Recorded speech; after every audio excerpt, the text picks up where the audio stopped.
selamat petang atau selamat malam bagi Bapak Ibu yang ada di Indonesia bagian tengah maupun timur.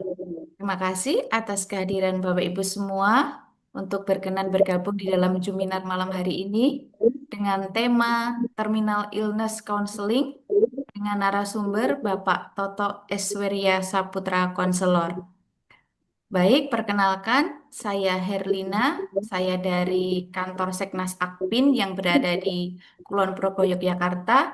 Kemudian hadir bersama kita Bapak Toto Eswirya Saputra Konselor dari Gria Akpin Menoreh yang sekaligus pada malam hari ini akan berdiskusi bersama dengan kita. Untuk memulai seminar malam hari ini, kita akan berdoa di tempat masing-masing. Berdoa kami persilahkan. Berdoa cukup?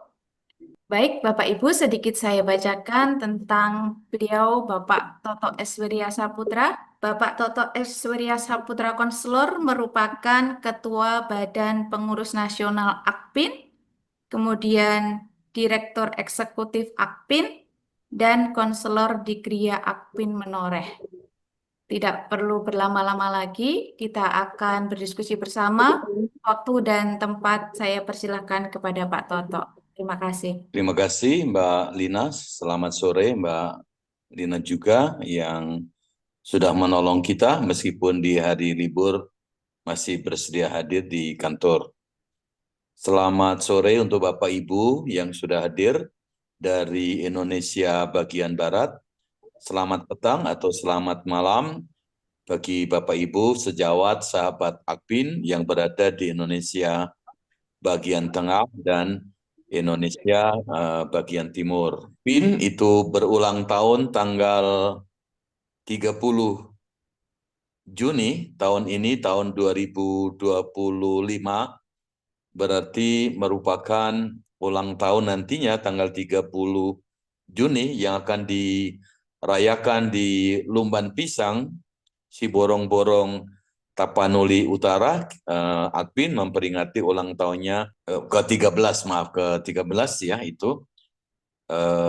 Oleh sebab itu bulan Juni ini kita akan selalu mengadakan seminar serial dari awal Juni sampai akhir Juni menjelang hari ulang tahun Akpin. Juga nanti bulan Oktober berkaitan dengan peringatan atau pelaksanaan Hari Kesehatan Mental Sedunia.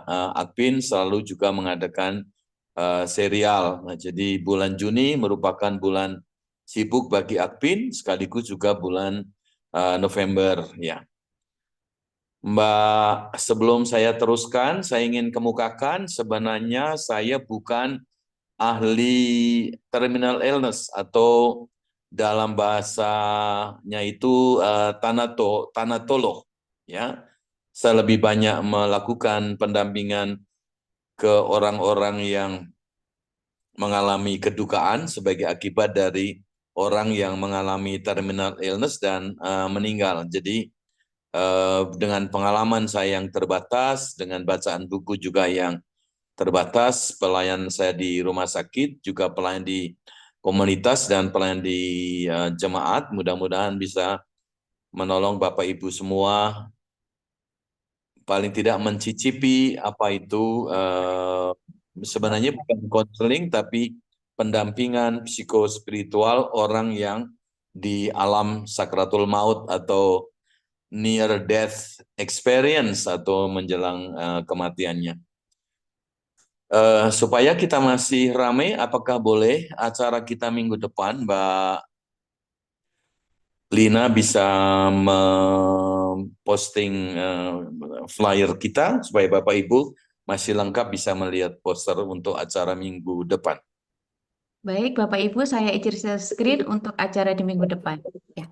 Minggu depan kita akan bicara mengenai burnout atau kelelahan psikologis yang kronis dibawakan oleh konselor Akpin yang berada di Tanah Toraja, yakni sejawat kita Malni Fitri Matasak. Silakan Bapak Ibu kalau tertarik untuk membicarakan ini, karena ini juga merupakan salah satu dampak dari perubahan cepat banyak orang yang mengalami burnout. Kalau boleh saya teruskan dengan share screen.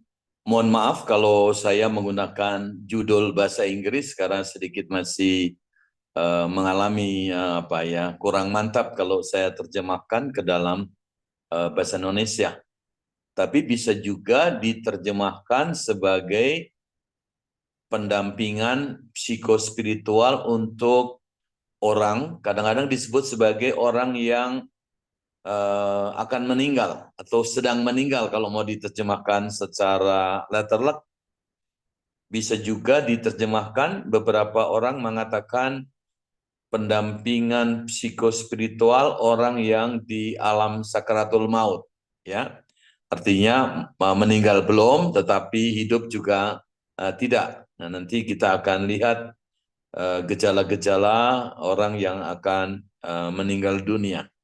Tentu dari sisi medis, sekaligus psikologis juga sedikit saya akan kemukakan gejala-gejala orang yang sedang meninggal atau di alam sakratul maut menurut budaya Jawa, ya. Ada beberapa tanda yang memang akan kita bisa bahas nanti. Nah, tentu apa yang saya kemukakan ini akan mendorong Bapak Ibu sejawat semua untuk melihat juga, saya pikir pasti di setiap budaya atau setiap komunitas, kelompok etnis kita pasti punya wisdom, cultural wisdom atau kebijaksanaan kultur, pasti ada yang membahas juga tentang proses kematian.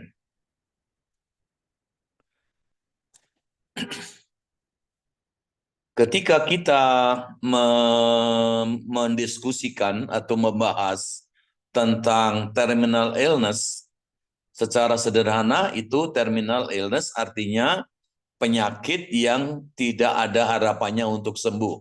Nanti akan saya bahas juga di sana sini. Ya.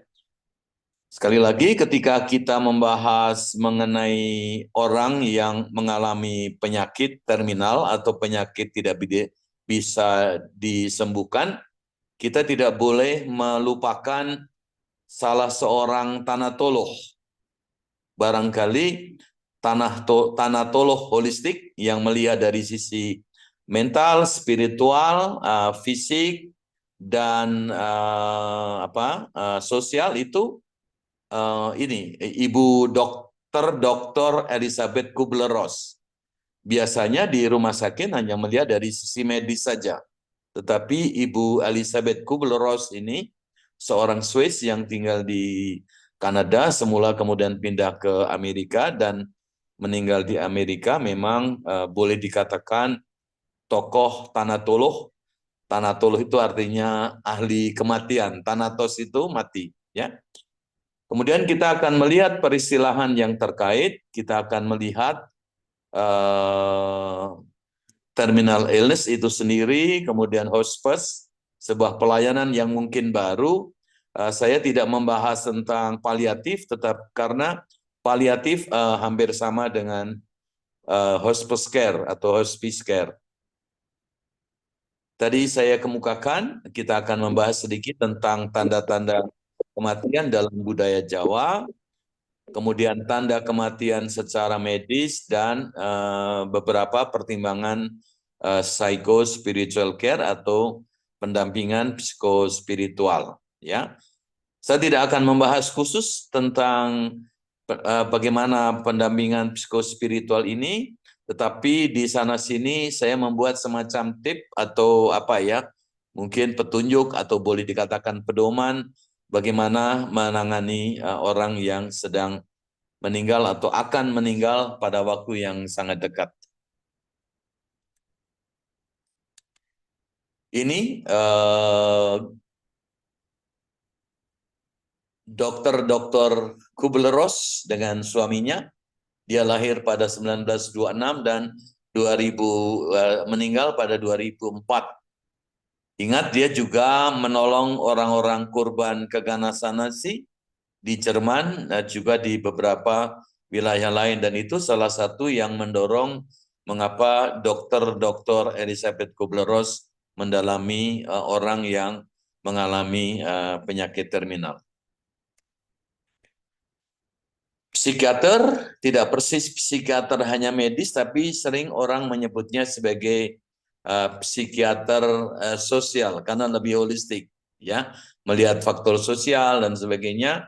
Saya kira Bapak Ibu sejawat dan sahabat admin bisa membaca, melihat atau mengecek, googling di internet, banyak artikel-artikel yang beliau tulis, juga buku. Dan luar biasanya, Ibu ini mungkin saya belum tahu ya, saya coba cari-cari apakah ada yang melebihi gelar doktornya. Satu aja susah, apalagi sampai 22 gelar doktor. 2 resmi, akademis, 20 kehormatan. Saya kira tadi sudah saya jelaskan. Nah, pengalamannya menjadi dokter yang merawat orang-orang yang akan meninggal di Chicago, Amerika Serikat, kemudian dia meneliti. Ya, ketika dia melakukan penelitian bukan hanya dari sisi medis, tapi juga melibatkan medical social worker. Tadi saya lihat Ibu Yani dari Jogja juga seorang social worker, tapi social worker yang khusus bekerja di rumah sakit, sering disebut juga dengan medical social worker. Di samping itu ada juga mahasiswa teologi, yang mereka sebut dengan seminarian, juga dokter, juga perawat. Jadi ketika dokter Elizabeth Kubler-Ross ini, penelitinya ketika melakukan penelitian memang dilakukan secara holistik, melibatkan seluruh stakeholder dari rumah sakit, ada chaplainnya, petugas kerohanian yang di rumah sakit atau sekarang disebut dengan spiritual caregiver, ya, dan meneliti ribuan orang yang mengalami terminal illness. Hampir 1 tahun dia meneliti, dan kemudian mengambil kesimpulan. Nanti sedikit akan saya kemukakan juga.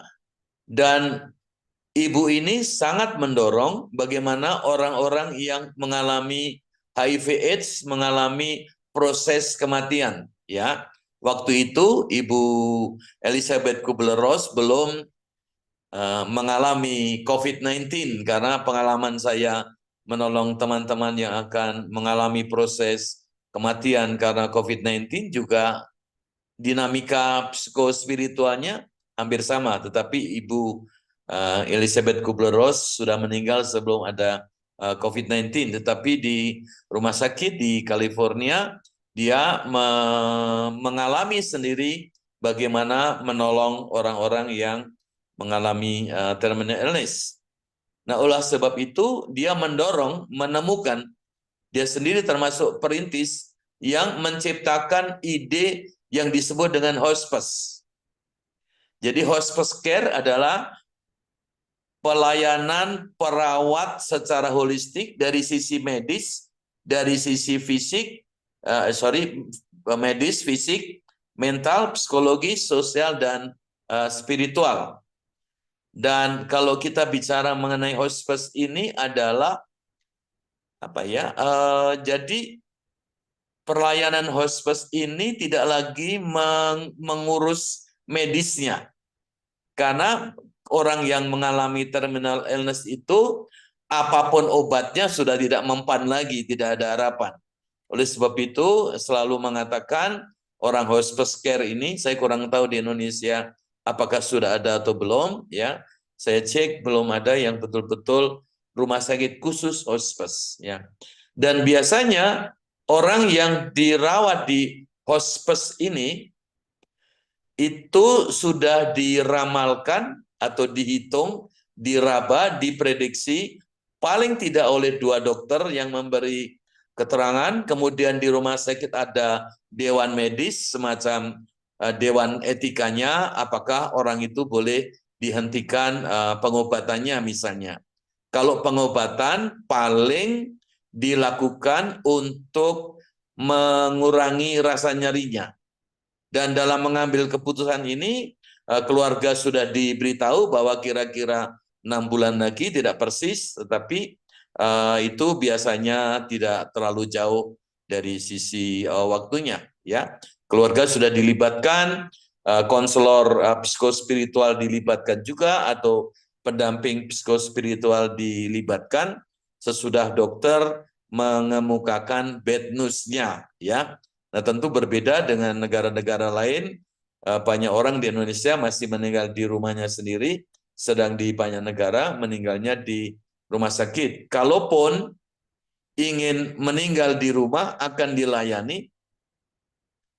Nah, rumah-rumah yang dipakai untuk melayani orang yang sebenarnya harus di rumah sakit hospice itu disebut assistant house, ya. Nah, assistant house itu orang bisa dilayani home care ketika orang akan meninggal. Tentu hal ini mungkin belum ada spesialisasi untuk hospice ini, ya. Tapi itu ide awalnya dilakukan oleh Ibu Elizabeth Kubler-Ross ini luar biasa, ya. Dan jujur saya mengenal pertama karangan-karangannya, membaca bukunya, waktu itu belum ada internet, tahun 82 dan 83. Bukan dari seorang konselor, bukan dari seorang psikiater, bukan dari seorang psikolog, tetapi ahli saraf. Karena tahun 80-an awal itu, orang yang mengalami sakit jiwa atau gangguan jiwa, biasanya ditangani oleh ahli saraf, dan beruntung ahli saraf itu masih sampai sekarang masih hidup, dan usianya mungkin sekitar 6-10 tahun berbeda dari saya, ya. Menulis buku 24 buku dan diterjemahkan lebih dari ke 44 bahasa. Karangannya khususnya Death and Dying juga sudah diterjemahkan oleh Gramedia Press ke dalam bahasa Indonesia. Meskipun terjemahannya tidak sempurna karena memang betapa sulitnya misalnya menerjemahkan percakapan-percakapan bahasa Inggris yang sangat dipengaruhi oleh budaya di Amerika. Nah, ketika kita bicara mengenai kematian, tentu kita harus keluar dari zona nyaman kita, ya. Biasanya kan kita nggak boleh membicarakan tentang kematian. Membicarakan kematian itu kan tabu. Membicarakan kematian itu kalau orang Jawa itu ngalup. Berarti berbicara tentang sesuatu yang secara budaya, saya hanya mengenal budaya Jawa, tapi juga budaya-budaya lain saya kira begitu. Dan bahkan dari sisi agama, kadang-kadang kita harus berani keluar dari kapsul yang mengurung kita. Oleh sebab itu, saya mohon maaf kalau saya membicarakan hal ini kepada teman-teman. Barangkali saya juga pernah sedikit berdebat dengan seorang dokter. Saya kaget dia sebagai seorang dokter yang sangat sepuh, dia masih tidak boleh saya membicarakan kematian karena itu mendahului kehendak Tuhan. Padahal sebenarnya dari sisi dari sisi keahlian medisnya pasti membicarakan soal kematian, ya. Juga berarti kita harus keluar dari pandangan-pandangan kita yang ya kita kan memang sudah begitu, nggak boleh. Itu yang disebut dengan cultural self assurance, ya. Nah, kemudian kalau kita sudah keluar dari kapsul kita yang mengungkung kita, kita boleh bicara soal kematian secara terbuka. Berarti kita coba mengubah reframe. Bukan berarti meninggalkan kultur itu, tetapi membuat kerangka baru sehingga kita tidak meninggalkan budaya kita, tapi juga kita belajar dari sisi yang lebih lengkap, bukan hanya sekedar tidak boleh membicarakan, tetapi kita secara terbuka membicarakan kematian itu. Oleh sebab itu, ternyata di dalam budaya Jawa yang saya pahami, juga saya pelajari, ada tanda-tanda itu bagaimana orang akan meninggal dunia, meskipun itu juga dibahas di kalangan-kalangan khusus atau hanya dari guyonan sehari-hari. Ini salah satu hospice di United Kingdom atau di Inggris. salah satunya yang didorong oleh Ibu Elizabeth Kubler-Ross di Inggris, dan luar biasa Bapak Ibu semua, kalau Bapak Ibu sebagai negara bagian atau region dari West Sussex ini, atau Crawley khususnya, kota Crawley, negara bagian West Sussex ini, Bapak Ibu bisa dirawat dengan gratis. Rumah sakit hospice ini, St. Catherine, mengumpulkan uang dari para donatur sampai bisa mengongkosi kehidupan orang-orang yang akan meninggal selama paling tidak 6 bulan. Itu luar biasa, salah satu hasil dari Dr. Elizabeth Kubler-Ross tadi.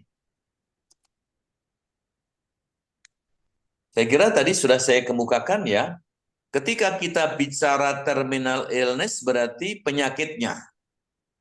Penyakit yang tidak bisa disembuhkan. Kalau tadi saya kemukakan 6 bulan, bisa juga sedikit diperpanjang menjadi 12 bulan. Ya, nah, itu berarti kalau diramalkan dia seseorang atau pasien itu akan meninggal 6 bulan, belum, berarti mungkin karena faktor tertentu itu bisa menjadi 12 bulan. Itu karena kan ada faktor-faktor juga sehingga orang secara medis diramalkan 6 bulan tetapi ternyata bisa 12 bulan atau lebih sedikit, tetapi itu patokannya 6 sampai 12 bulan. Tadi sudah saya kemukakan juga penyakitnya tidak bisa disembuhkan. Ya, itu berarti dengan kata lain pengobatan, perawatan yang berusaha menyembuhkan dihentikan dan hanya dikurangi rasa nyerinya dengan obat-obat penenang ya, itu biasanya. Kalau saya mengunjungi rumah sakit di Surabaya, mungkin Mbak Siwi sekali-sekali bisa mengunjungi di Surabaya. Memang mereka tidak hospice, tetapi mereka palliative care. Nah, kalau saya tadi kemukakan bedanya dengan palliative care dengan hospice, kalau palliative care itu masih dilakukan pengobatan. Ya, jadi pengobatan sambil dilayani secara holistik, fisiknya, mentalnya, sosialnya, spiritual, dan keluarga keluarga dilibatkan juga. Tetapi kalau hospice itu memang tindakan medis, pengobatan sudah dihentikan karena sudah akan meninggal. Kalau itu ada pemacu jantung yang supaya dia masih bisa bernapas, berarti itu prolong life.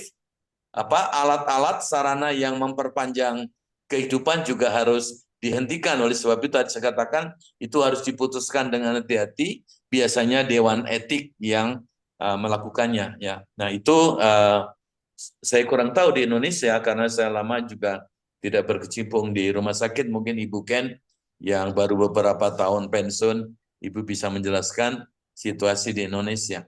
Jadi yang saya kemukakan adalah pengalaman saya di beberapa tahun di rumah sakit di Amerika, juga mengikuti percakapan-percakapan tentang hospice dan palliative care di jaringan kesehatan mental sedunia.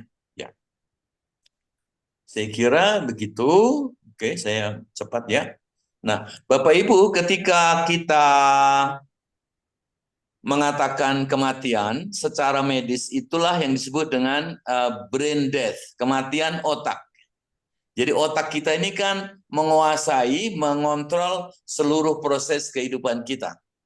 Termasuk pencernakan, termasuk perasaan, termasuk pikiran, termasuk gerak. Ya, jadi istilah brain death ini tadi saya kemukakan, ya saya belajar dari seorang ahli saraf senior di sebuah rumah sakit yang terkenal di Yogyakarta. Beliau sekarang masih hidup, kadang-kadang masih bercakap-cakap tentang itu semua ya dan sebagainya.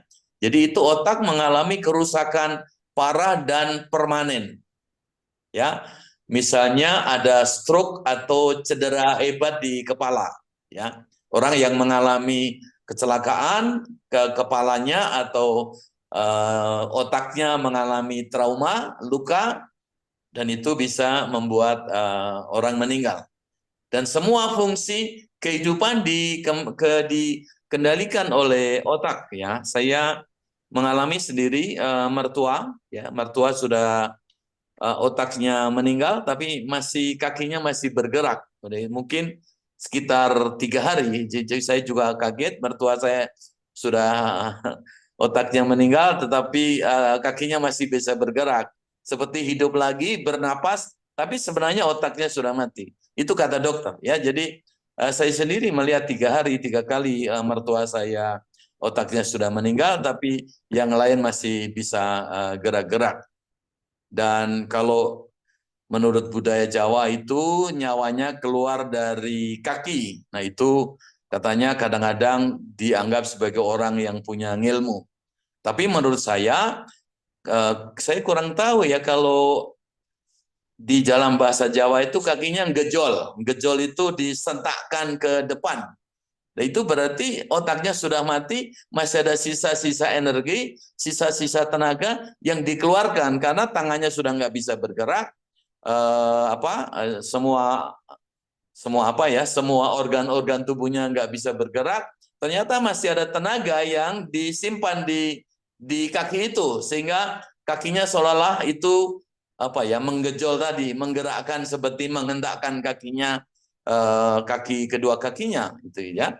Jadi di beberapa pengalaman mendampingi orang yang meninggal di budaya Jawa, juga di beberapa budaya lain yang saya alami itu dianggap nyawanya keluarnya dari kaki.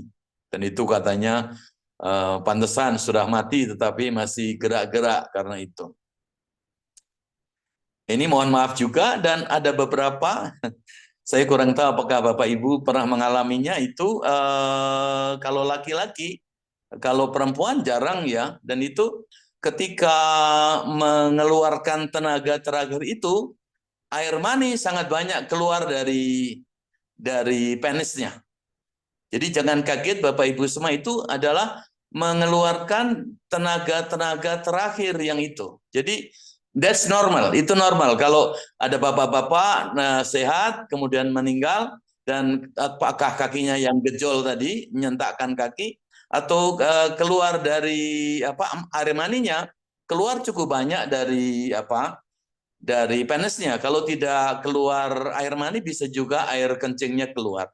That's normal. Jadi secara medis itu normal. Itu pengalaman saya, juga pengalaman teman-teman dokter yang sempat saya kenal mendampingi, juga perawat menceritakan begitu. Ya.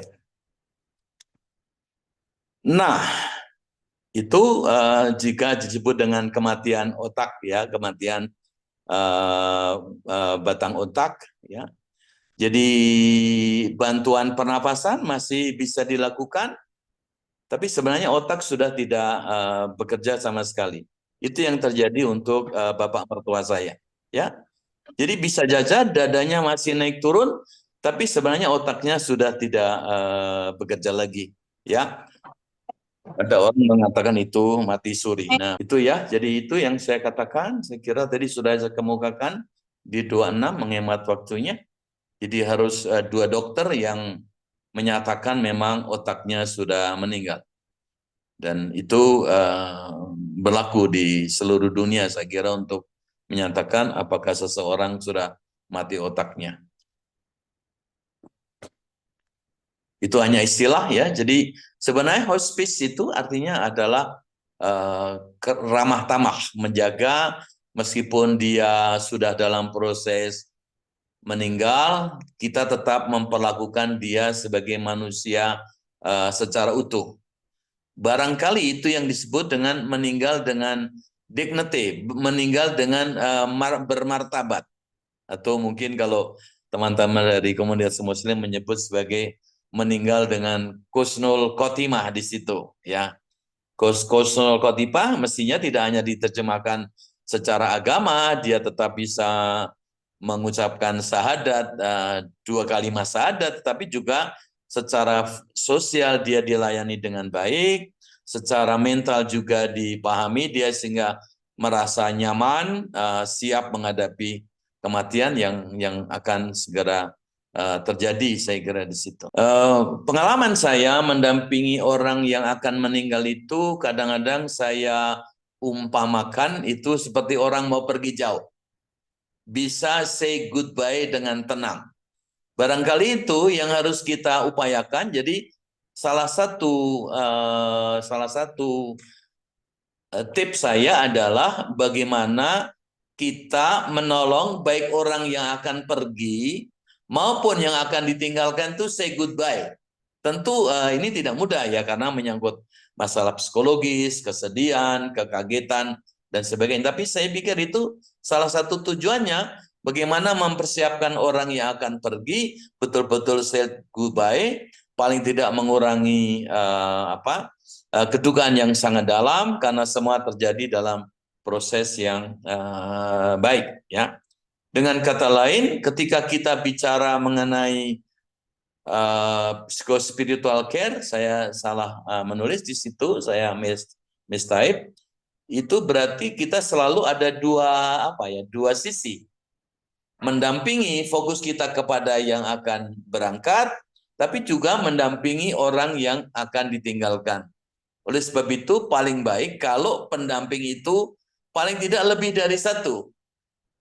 Dengan ilmu yang sama, dengan pemahaman yang sama, satu orang mendampingi yang akan meninggal, yang lain mendampingi yang akan ditinggalkan. Atau paling tidak, saran saya sebenarnya mungkin kita fokus pada orang yang akan meninggal, sesudah dia meninggal betul, kita melakukan secara lebih fokus pada orang yang sudah ditinggalkan atau mengalami kehilangan dan kedukaan orang yang dikasihi. Ini tip pengalaman saya, Bapak Ibu, juga untuk ketika saya mendampingi warga jemaat, mungkin tidak pas, tidak apa-apa, mohon maaf. Jadi, tadi kan kalau di Amerika sekarang ada assistant house, orang akan ditanya oleh tim, dia mau meninggal di rumah atau meninggal di rumah sakit. Kalau meninggal di rumah sakit itu mungkin dipindahkan ke hospice, kalau rumah sakitnya sudah punya ruang hospice. Kalau tidak, bisa juga ditanya meninggal di mana. Yang paling baik Bapak Ibu semua, kalau kita mau mendampingi orang yang akan meninggal itu, dengan berani, karena kita pendamping ya, berani Bapak Ibu, Oma Opa nanti kalau mau meninggal itu mau ditemani siapa? Ya, jadi biasanya Bapak Ibu pengalaman saya itu ditemani orang yang paling dikasihi. Bisa anak, bisa suami, bisa istri, bisa keponakan, bisa cucu. Nah, kalau itu kita katakan dan dia menjawab akan meninggal di mana dan bersama siapa, misalnya sebagai contoh ketika meninggal tentu memegang tangannya misalnya, dalam posisi doa misalnya. Itu sangat bagus kalau ditemani oleh orang yang memang memiliki ikatan emosi yang dalam dan itu akan sangat menolong rasa nyaman meskipun dia akan meninggal sendirian, tidak ada temannya ya, tidak ada orang yang menemani meninggal meskipun bunuh diri sama-sama tapi perbedaannya juga berbeda ya. Kalau Bapak Ibu yang Kristen, mohon maaf, bisa juga kita minta bertanya ya, nyanyian mana yang mau dinyanyikan nanti ketika ada upacara pemakaman. Ayat mana mungkin kalau ada. Doa mana yang akan dilantunkan. Ya.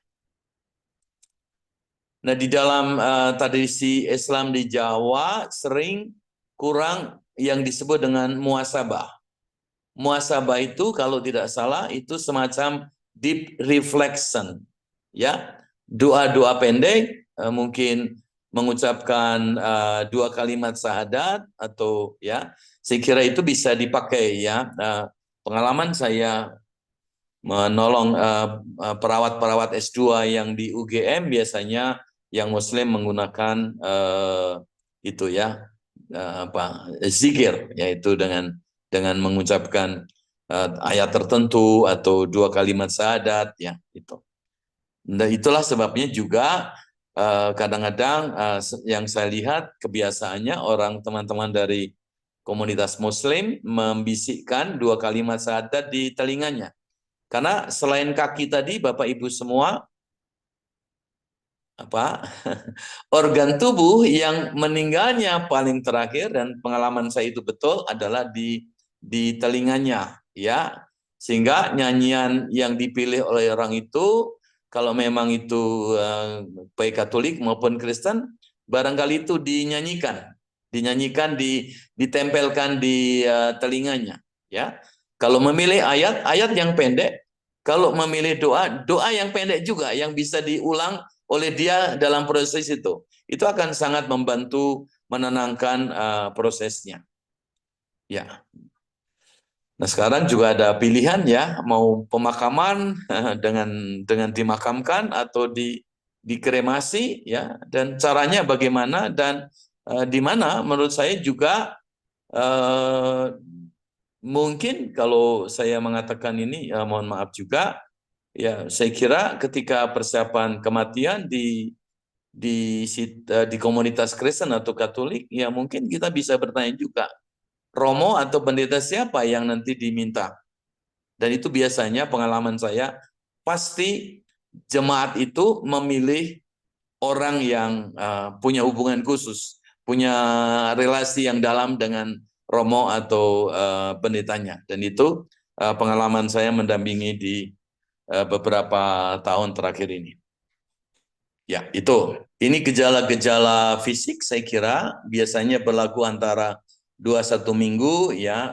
Terakhir saya mendampingi kakak ipar, ini juga pengalaman pribadi, tetapi ini ternyata muncul semua.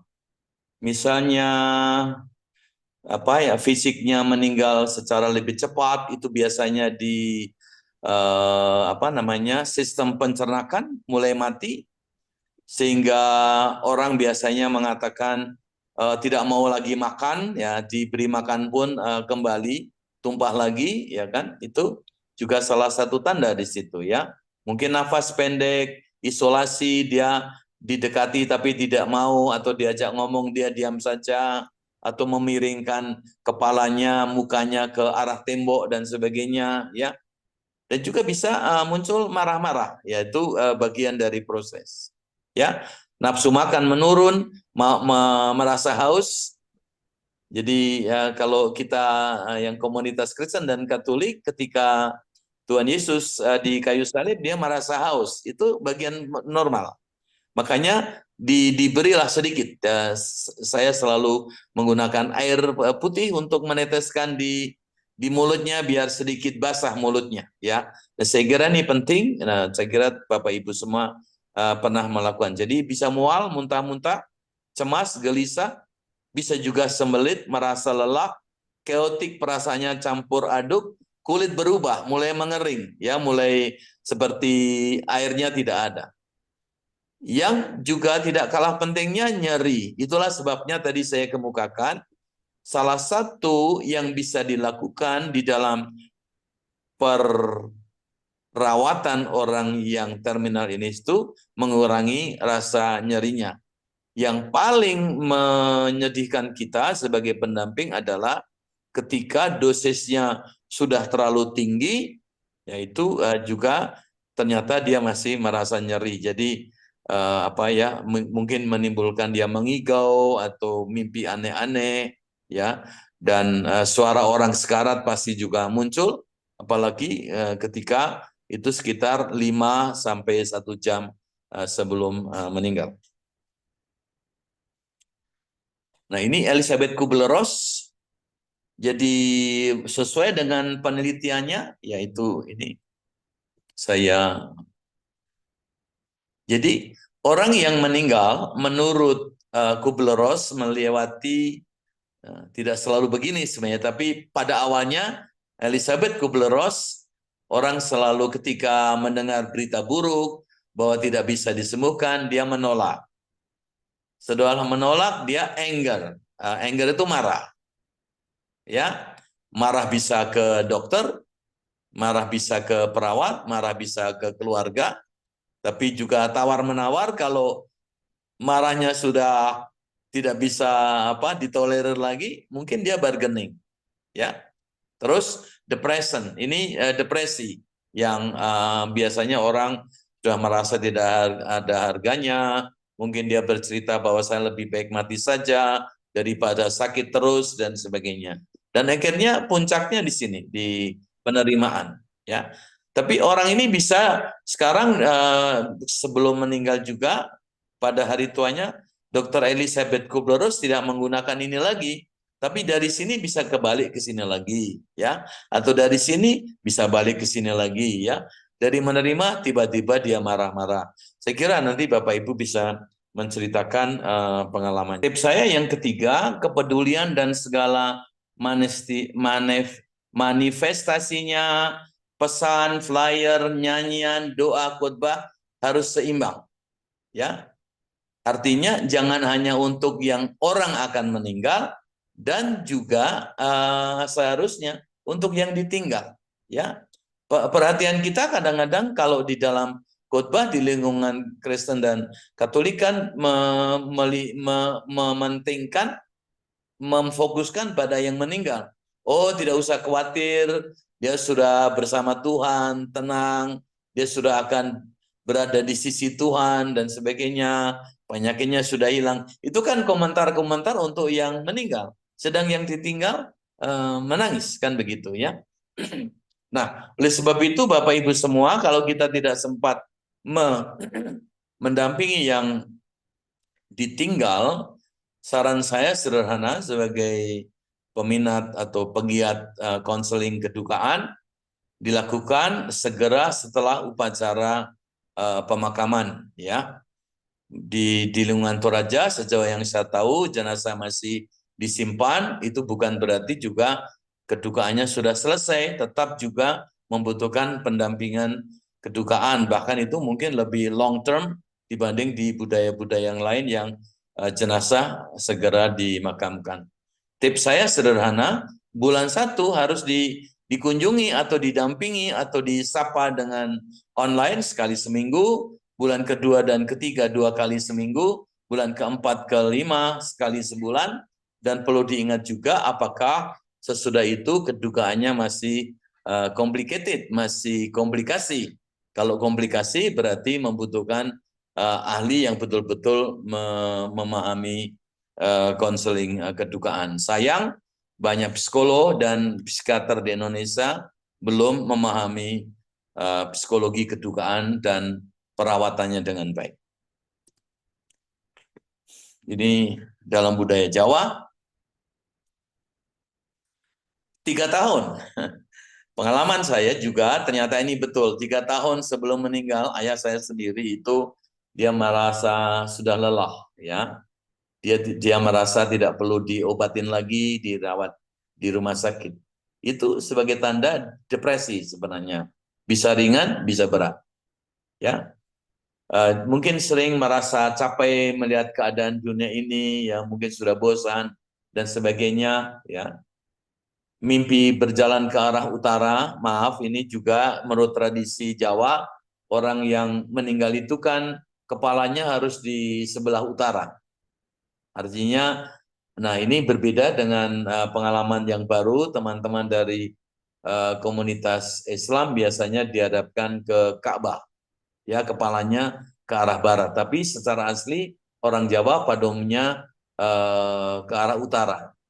Jadi teman-teman yang mendampingi bapak ibunya mungkin dicek, pasti itu dia masihnya mimpinya bukan ke arah barat. Kalau dia masih betul-betul orang Jawa, jadi dia mimpi berjalan ke arah utara. Karena itu seperti mendekati kepala yang akan ditempatkan di barat. Mungkin merasa rindu pada orang yang sudah meninggal, mimpi-mimpi barangkali bertemu dengan mereka, mimpi-mimpi sebagai rasa rindu. 2 tahun juga mungkin memperbaiki rumah, mimpi memperbaiki rumah. Beberapa ini betul, bisa juga tidak, ya karena sudah pengaruh teknologi kan itu. Tapi ini masih muncul pengalaman saya mendampingi, mungkin saya kira 1 tahun yang lalu saya masih mendampingi orang yang merasa, saya tanya apakah kadang-kadang mimpi memperbaiki rumah. Itu kan tanda yearning, rindu kepada rumah abadi. Ya. Sering melihat makhluk yang gaib, mungkin membau sesuatu yang tidak biasanya dibau dan sebagainya, yaitu 1 tahun. Kalau 9 bulan biasanya melihat sesuatu yang biasanya tidak dilihatnya, ya makhluk-makhluk atau siapa ya, tiba-tiba dia bicara, kok tadi saya melihat si A si B ya, nah, itu. Sering mendengar suara yang biasa tidak didengarnya selama 6 bulan, ya dipanggil-panggil misalnya, ya 3 bulan sering membau-bau makhluk halus, baunya wangi atau baunya sangat busuk. Bisa makhluk halus itu bisa baunya sangat wangi, tapi juga bisa sangat busuk. Ya. Nah, 3 bulan sering minta sesuatu yang dia senangi. Mungkin dia minta makanan, membeli bakso khusus. Pengalaman terakhir itu dia minta es buah yang biasanya dia beli, yaitu. Dan sayang anaknya memberi esnya itu sesudah bapaknya meninggal karena dipikir mungkin belum akan meninggal, dia tidak memahami. Kemudian sudah saya jelaskan baru dia paham. Ternyata harus diberikan tadi pagi Pak, ya haus. Dia ingin minta sesuatu yang dia senangi. Ya. Kemampuan penglihatan sering berubah, matanya hitamnya hilang, sedikit demi sedikit itu pupilnya yang hitam itu mulai melebar-melebar, sampai suatu hari itu pupilnya atau yang hitam itu mulai makin merapat-merapat sampai akhirnya habis. Ya. Kadang-kadang dia juga merasa pergelangan tangannya putus, ya. Dan tidak jarang juga 1,5 bulan sebelumnya melihat wajah sendiri, 1 minggu tidak bersedia makan dan tidak mau tidur, itu persis sama dengan medis tadi ya, antara 2 sampai 1 minggu. Ya.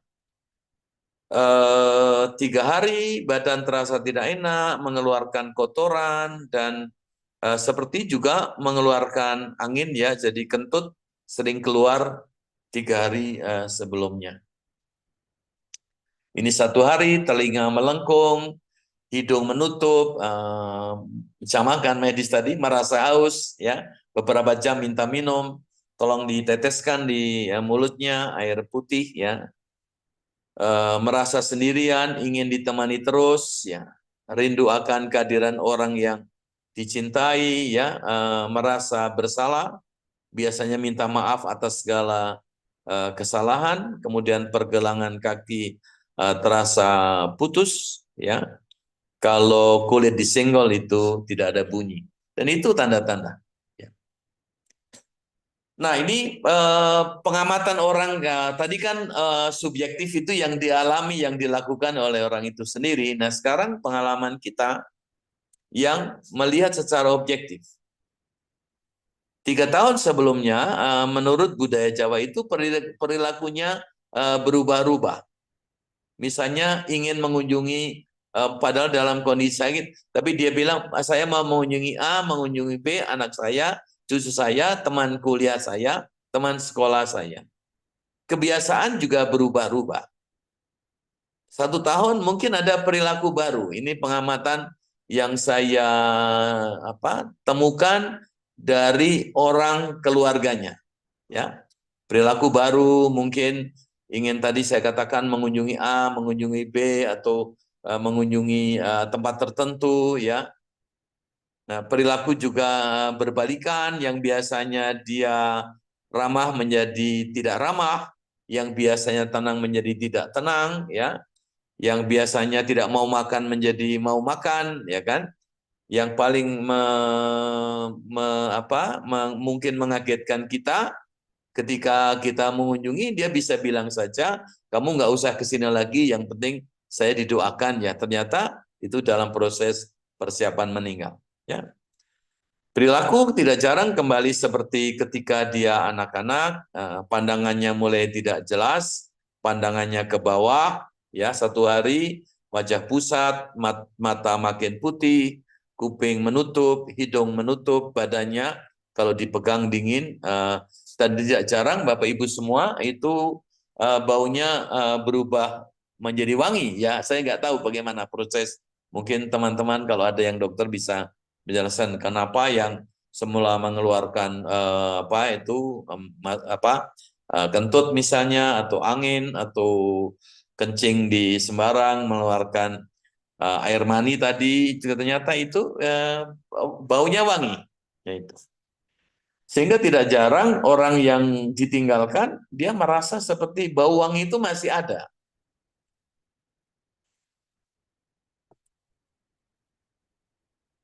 Saya kira ini sudah ya, oke.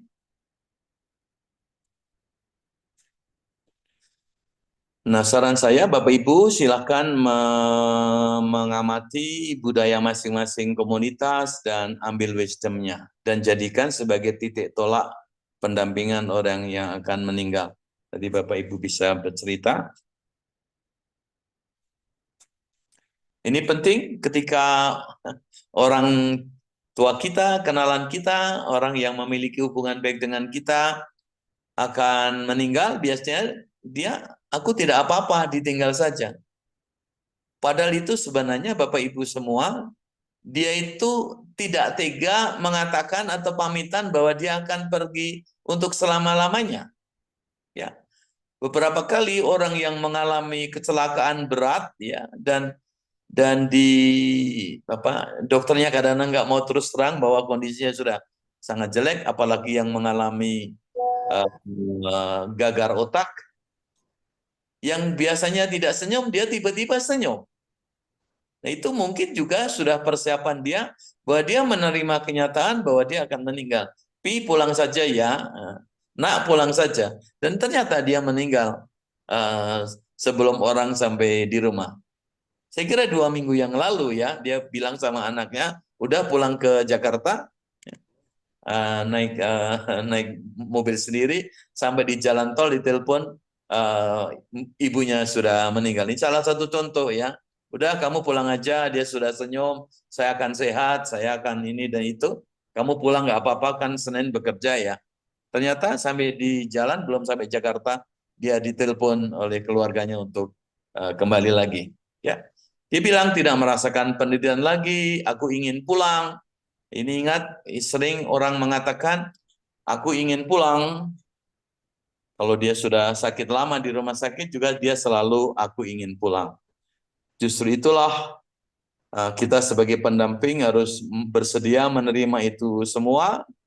Nah, itu kalau keluarga mungkin terhanyut, peranan pendamping di situ. Ya, atau pengalaman saya, aku tidak perlu obat lagi, yang aku perlukan hanya doa, yaitu pengalaman mendampingi beberapa orang di rumah sakit. Nah, oke, jadi tujuan kita adalah menolong, memahami perjalanan yang harus dilalui seperti itu ya, pergi dari satu kota ke kota lain, seperti GPS-nya. Dan itu betapa pentingnya juga misalnya proses rekonsiliasi dengan orang-orang di sekitarnya, khususnya orang-orang yang dikasihi, bahkan juga dengan Tuhan ya. Kita terima kalau dia mau bercerita tentang kesalahan di masa lalu dan sebagainya ya. Kalau dia katakan saya minta ampun ya, tapi itu harus lebih spesifik. Minta ampun pengalaman yang mana? Itu harus lebih spesifik ya. Dan menolong orang meninggal dengan bermartabat atau DWD atau dying with dignity, dan itu tidak mudah ya. Kalau di masih waktu ada ya, menolong Ode untuk tidak meninggalkan unfinished business. Unfinished business itu bisa soal warisan, soal ini itu, tapi juga mungkin permasalahan-permasalahan keluarga, bisa juga hubungan-hubungan yang tidak lancar dan sebagainya, itu bisa dilakukan ya supaya tidak meninggalkan kedukaan yang begitu dalam ya, penyesalan yang begitu dalam dan sebagainya. Nah, saya kira tugas pendamping psikospiritual untuk melihat itu secara terbuka ya. Bapak Ibu semua, prinsip-prinsip umum pendampingan bisa dipakai. Ya, cuman mungkin aplikasinya memang harus sedikit berbeda ya dengan orang yang masih bisa berpikir atau bisa lebih sehat. Jadi kuncinya adalah peduli secara sungguh-sungguh atau saya sebut dengan total, hadir secara total, mendengarkan secara total, memahami apapun yang dikemukakan, yang dirasakan atau yang dipikirkan oleh orang itu ya. Itu. Seperti tadi misalnya kebetulan seseorang yang kita dampingi ya mengeluarkan air mani ya jangan, itu memang paham itu normal untuk dia dan bukan normal untuk kita. Kita tidak boleh menuduh, oh, Bapak ini mesti apa dulunya kan gitu. Itu proses alamiah ya. Kadang-kadang kan saya wah pantesan Bapak itu waktu meninggal keluar air maninya karena dulu banyak apa selingkuhannya. Ya itu akan makin menolong, peduli, hadir dan berani masuk ke dalam kehidupan itu, mendengarkan, memahami, menerima ya, sehingga kita tujuan pendampingan kita adalah meninggal dengan bermartabat atau husnul khotimah. Ini tambahan-tambahan sebagai bagian dari akhir apa yang saya kemukakan Bapak Ibu, supaya kita punya banyak waktu berdiskusi nanti atau bercerita pengalaman Bapak Ibu semua. Saya menggunakan istilah berani masuk ke ruang maha suci orang yang akan meninggal. Maksudnya itu betul-betul kita bersedia memasuki dan mendengarkan, memahami, dan menerima apapun juga perasaan dia, pikiran dia, mungkin juga fisiknya, ya itu. Tangkaplah getaran-getaran jiwa yang di dalam hati orang itu. Kita sebenarnya kita bukan penghibur, tapi kita pendukung, sustainer. Kadang-kadang kita mengatakan, wah kita ini kan harus menguatkan yang meninggal. Tetapi sebenarnya kehadiran kita yang sungguh-sungguh itu sudah merupakan apa ya? Kita menjadi pendukung orang yang akan meninggal itu, ya. Apalagi mungkin kita tidak memiliki hubungan sosial yang dalam, hubungan emosi yang dalam dengan orang yang akan meninggal. Sebaiknya dalam proses itu melibatkan anggota, bisa suami, bisa istri, bisa anak, bisa menantu, bisa cucu, bisa cicit untuk menemani dia sebagai sustainer, pendukung, penolong, ya. Ya pakai touching secara tepat bila diperlukan, ya. Kemudian jangan bersikap mengadili, tadi seperti saya sudah beri contoh, ya Bapak harus minta maaf ya dosa-dosanya zaman dulu, apa saja dosa tolong itu. Itu kan berarti judgmental, padahal belum tentu dia punya dosa. Ya, jadi saya katakan jangan beri hiburan palsu. Ya, hiburan palsu itu kan, oh, nanti kan Bapak segera akan ini tidak usah khawatir, nanti akan segera bersama dengan Tuhan dan juga. Nah, mungkin hal-hal hiburan semacam itu kita perlu hindari. Hindari berkhotbah juga, karena dia tidak bisa konsentrasi. Orang yang akan meninggal itu tidak perlu berkhotbah, jangan memindahkan mimbar, apakah itu mimbar masjid atau mimbar gereja, ketika kita melakukan pendampingan orang yang akan meninggal. Sama tadi ya, persiapkan acara yang berkaitan. Tadi sudah saya beri contoh pertanyaan-pertanyaan yang bisa dikemukakan oleh kita kepada orang yang kita dampingi. Persiapkan cara pemakaman jauh lebih baik kalau semua sudah dipersiapkan dengan baik, menolong keluarga juga memahami apa yang akan terjadi, dan itu akan menolong membuat apa ya, peace, membuat merasa nyaman dengan proses orang itu mengalami proses kematiannya. Itu saya kira ya bisa dibicarakan, dan betapa pentingnya juga tim interdisipliner, terutama kalau di rumah sakit harus betul-betul didampingi oleh semua profesi yang mengantarkan dia meninggal dengan bermartabat.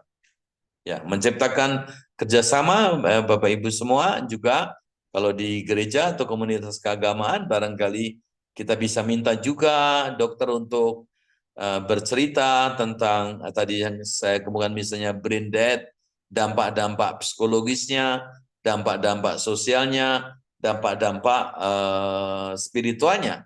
Ya. Mohon maaf, saya sering sekali mendampingi pendeta, ya. Dan juga sama dengan orang lain, kalau ditanya dia pasti masih mungkin melihat masa lalunya dan sebagainya. Dia tidak jarang mengungkapkan, Mas Toto, semua orang manggil saya Mas ya. Mas Toto, kira-kira saya sebagai pendeta masuk surga enggak ya? Ini contoh sederhana. Mungkin Bapak Ibu harus masuk ke ruang suci di situ juga, berani berani mengeksplorasi ya perasaan-perasaan yang muncul. Termasuk bertanya apakah dia masih masuk surga atau tidak. Oke. Cek ke dokter keterangan yang jujur, ini penting. Banyak dokter yang tidak mau pengalaman saya di rumah sakit. Kadang-kadang dokter tidak mau menjelaskan yang sebenarnya. Cuma dokter bilang, Bu, lebih baiknya Bapak dibawa pulang, kan gitu. Tapi tidak dijelaskan apa yang harus dipersiapkan. Nah, ini penting, Bapak Ibu yang dokter harusnya terus terang. Ya. Kerjasama dengan dokter untuk memberi obat penenang yang diperlukan karena mengurangi rasa nyeri. Ya. Terminal illness berarti penyakit yang tidak bisa disembuhkan lagi. Ya. Bantu menangani isu-isu sosial apabila ada, misalnya sebelum dia meninggal mungkin ada wasiat tertentu, tradisi keluarga tertentu yang harus dipertahankan, mungkin soal warisan dan sebagainya, saya kira itu juga bisa dibicarakan. Ini semua tidak berlaku untuk orang yang mengalami kecelakaan mendadak dan meninggal. Jadi yang saya katakan orang yang sakit secara umum dan dokter sudah mengetahui, menjelaskan bahwa ada kemungkinan selama 6 sampai 12 bulan kemudian dia meninggal. Dampingi orang-orang yang secara potensial akan mengalami kedukaan. Mungkin meskipun ayahnya meninggal, tetapi anak yang pertama dan kedua mungkin berbeda. Sekali lagi tergantung hubungan emosional orang yang ditinggalkan. Makin dalam hubungan sosialnya, makin dia memberi nilai yang tinggi kepada orang yang meninggal, dia akan mengalami kedukaan. Barangkali itu salah satu tip, coba cek di antara anak-anak, di antara cucu-cucu, suami istri, itu siapa yang memang mempunyai hubungan yang kuat, yang dalam, sehingga orang itu juga yang perlu didampingi sesudah upacara pemakaman atau upacara yang lain. Saya kira di situ, di sana sini tadi sudah saya kemukakan. Nah, ini selesai. Silahkan saya membuka kesempatan, Mbak Dina, kalau ada pertanyaan atau sharing silahkan. Saya lebih senang kalau ada sharing-sharing tertentu sesuai dengan asal-usul budaya Bapak Ibu semua, teman sejawat yang hadir atau sahabat admin yang hadir. Silahkan. Baik, terima kasih Bapak Ibu. Silahkan Ya. Bapak Ibu yang mau berpendapat atau menanyakan, boleh dengan raise hand atau boleh juga di chat di kolom komentar. Silahkan Bapak Ibu. Selamat malam Mbak Toto. Selamat malam Ibu Ken. Tentang hospice tadi Pak Toto. Iya. Ya, setahu saya memang di Surabaya itu yang mempunyai itu entah hospice atau rumah perawatan paliatif ya. Di Dokter Sutomo. Iya. Terus Sutomo, iya. Belum Itu hospice. itu yang pernah saya dengar dalam seminarnya itu yang mengelola itu dulu Dokter Agus. Dan yang ada di rumah paliatif itu hampir semua, sebagian besar adalah pasien-pasien dengan CA, sakit Ya. CA yang sudah stadium lanjut. Ya. Itu yang saya tahu. Kemudian eh, ada dokter ahli paliatif Pak di Jogja ini yang Ya, dimiliki oleh Stikes Bethesda. Itu dia lulusan dari Filipina. itu atau Pak? Ya, itu bisa untuk referensi kalau mungkin suatu saat kita membutuhkan. Ya, bisa diundang untuk menolong kita memahami lebih lanjut. Ya, Ya, Pak lihat. namanya Ya, Mbak Yeni. Ya, ya. Oke.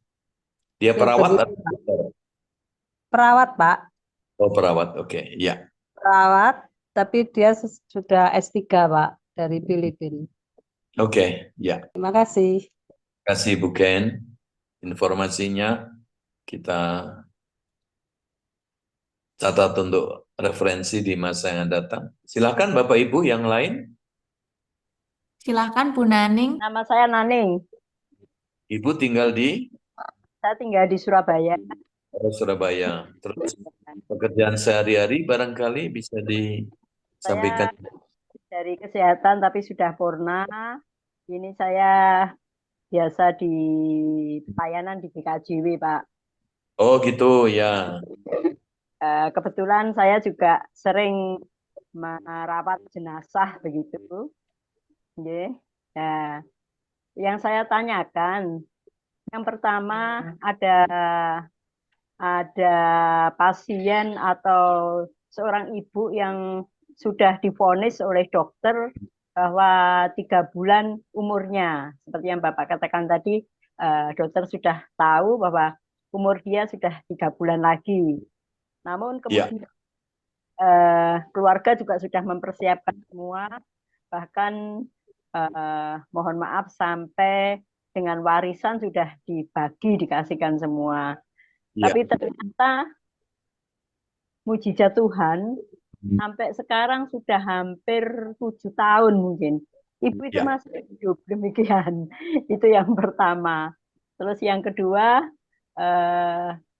tadi Bapak mengatakan bahwa orang meninggal kadang mengeluarkan air mani atau kencing gitu ya Bapak.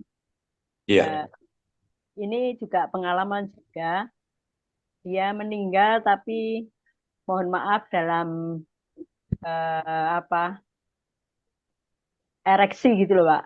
Itu jadi kita sulit menidurkan untuk merawat memandikan itu. Ya, kalau biasa kita di Kristen itu kan perempuan juga ikut merawat jenazah Ya. itu. Itu aja. Terima kasih. Barangkali faktor-faktor lain juga menentukan ya. Bahkan pengalaman saya terakhir, ibu ini sudah diramalkan karena stroke yang sangat otaknya sudah dibasahi. Itu ternyata ada sesuatu yang berbeda ya. Setiap orang kan unik ibu ya. Dia baru 10 tahun kemudian justru dia bisa berjalan ibu, ya kan? Nah, jadi karena memang juga tidak hanya faktor medis, tapi juga mungkin ada faktor-faktor lain yang bisa menolong dia. Kalau kita katakan itu kehendak Tuhan juga boleh. Tapi ada faktor-faktor lain, misalnya keinginan untuk hidup dan sebagainya. Mungkin juga rekonsiliasi dengan keluarga ketika sudah dibagi warisannya itu dia merasa ringan bebannya. Sehingga justru itu semua hal itu menolong semua kemampuan psikologis, spiritual dia juga termasuk aspek-aspek keagamaan atau spiritualitas menolong dia untuk lebih kuat lebih bertahan lagi Ibu. Jadi itu. Tadi itu keterangan umum Bu, setiap orang unik ya. Yang kedua saya kira itu sesuatu yang normal Ibu ya. Nah, itu berarti mungkin itu mengeluarkan sisa-sisa tenaga yang ada di dalam dirinya. Dan itu biasanya otaknya sudah mati dan itu tinggal sisa-sisa biologis yang harus dikeluarkan Ibu. Itu catatan saya. Nah, mungkin Ibu sebagai perawat jenazah sebaiknya juga penting Ibu memperhatikan kedukaan keluarga yang ditinggalkan Ibu. Jangan hanya merawat yang meninggal jenazahnya, tapi juga mendampingi orang-orang yang mengalami kedukaan. Apalagi kalau Ibu berasal dari gereja ya. Terima kasih. Ke Pak Rashid, silahkan Pak. Oh ya, makasih untuk Pak kesempatan. dari Medan. Ya, saya perkenalkan diri, saya Pendeta Rashid dari Medan. Pelayanan saya di sekolah ya, sebagai guru BP dan guru konseling, dan saya juga adalah murid ya dari Mas Tito ya. Oke, senang ya bergabung dengan ini.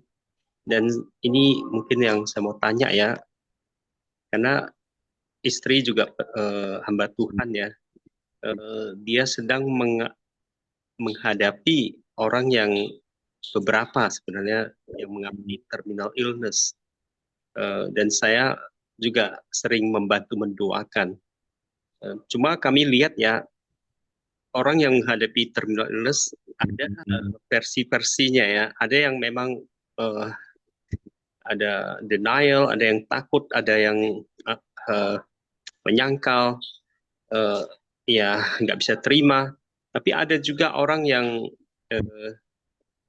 bisa santai begitu ya. Dan saya juga beberapa teman juga menghadapi hal yang sama, terutama mereka yang menghadapi kanker ya. Ada teman saya dan juga ada jemaat yang sedang hadapi kanker. Jadi yang satu lagi dia kacau gitu, takut sekali ya, dan belum siap. Jadi terus cari dokter, cari sana, cari sini, dan itu sangat menghabiskan banyak dana dia. Dan satu lagi perempuan juga ya, yang umur ya 70-an lah, mau 80. Tapi dia santai begitu, dia udah tahu dia ada kanker di payudaranya, tapi dia bisa menjadi berkat, juga membantu orang, juga memberikan makanan, dan juga membantu hamba-hamba Tuhan. Yang menjadi pertanyaan saya itu, sebagai pendeta, bagaimana ya supaya kita bisa membantu, termasuk yang apa ini, yang begitu takut ya terhadap kematian ini. Kadang-kadang karena takutnya dia juga tidak bisa menerima nasihat yang diberikan oleh istri. Dan satu lagi yang kadang yang satu ini dia malah banyak sekali kegiatannya, kan kondisi dia sudah sebenarnya ya saya bilang ya harusnya jaga-jaga kesehatan, tapi dia justru di dalam terminal illness-nya dia banyak memberi kontribusi ke gereja, ke sesama, dan dia mengalami sukacita. Cuma sebagai pendeta kan kasihan juga ya menghadapi dia bagaimana. Cuma kira-kira menurut Pak Mas Toto itu bagaimana ya? Terus satu hal lagi, ini kan berhubungan saya sebagai hamba Tuhan juga, ya kita kan memang biasanya sih saya tidak ya memberikan harapan doa atau yang harapan yang saya tidak meyakinkan. Jadi biasanya saya sebagai pendeta itu terhadap orang-orang yang sudah near die expire atau yang sudah kena terminal illness dan sudah hampir meninggal. Biasanya memang saya buat doa-doa konsiliasi, dan saya mau mengatakan ya kalau kamu terima Tuhan, Tuhan membantu kamu, meringankan kamu buka hati, dan memang ya dunia ini sementara, kita kan semua nanti menuju tempat yang sama.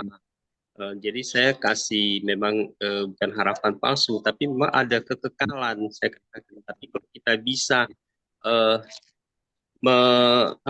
mengakui, mana tahu ada dosa-dosa, panggil Roh Tuhan untuk mengingatkan kita. Jadi kita bisa tenang di dalam menghadapi kekekalan ini. Ini mungkin doa-doa yang saya kasihkan. Kira-kira kalau doa yang memberikan harapan palsu itu mungkin yang bisa sering terjadi itu mungkin boleh di-sharingkan mungkin Pak. Jadi kita menghindari sebagai hamba Tuhan itu kebanyakan kita nggak tahu ya, rupanya kita memberikan harapan palsu. Ya, makasih Pak Toto. Ya, Memang setiap orang kan berbeda-beda, Pak. Tadi sudah saya kemukakan ya bahwa eh, mendekati near death itu kan ditentukan oleh banyak faktor, termasuk pengalaman masa lalunya, barangkali juga pertumbuhan spiritualnya, daya tahan psikologisnya juga satu orang berbeda dengan orang lain. Nah, tentu juga tugas kita sebagai pendamping mungkin menolong orang itu mengekspresikan perasaan apapun juga dan kita terima, kita iakan, itu Pak. Jadi apakah dia marah, apakah dia kecewa, justru jangan kita berbantahan tentang teologi dan sebagainya. Mungkin itu tidak akan menolong dia. Kalau dia bilang takut, ya mungkin Bapak betul-betul takut menghadapi kematian.